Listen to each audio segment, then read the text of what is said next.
Hi, if you are looking for a cheap and very effective Wi-Fi antenna, you have come to the right place. None of the components and parts are critical. You can easily find them lying around your house, bins, or you can go to a store and buy them if you want. The signal gain of my particular setup is 37 dBm. Without it, my dongle picks up zero signal or it's too weak, for example, beyond -100 dBm, which is useless. My room is in the back basement of the building. The Wi-Fi comes from the first floor 60 feet away from my PC, and there are multiple really thick brick walls, partitions and doors in between. It's not line of sight at all. With my particular setup, I get 80% signal and -60 dBm RSSI. I get 4 out of 5 bars on the Windows tray icon. That's pretty good, to be honest. So, I want to share my design with you.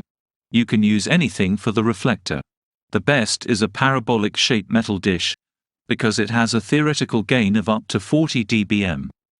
You could use an aluminium party plate, like in my case, a wok, a pasta or noodle sieve, a used satellite dish, etc. Here is the most difficult part. You need to find the best focal point of the dish. Here's how I did it. I glued the dish to a stick and put it on the table. Yes, it's that simple. Then I glued the dongle to a chair so that I can slide backward and forward from the dish to find the best focal point.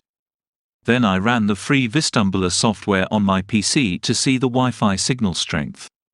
Then I switched on the Wi-Fi hotspot on my phone and placed it about 20 feet away from the dish, directly in front of it, in line of sight.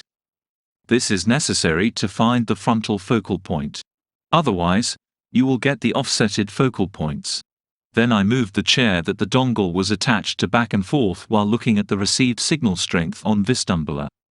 After a while of moving and poking around, I got the sweet spot, which in my case was just exactly 10 centimeters away from the stick.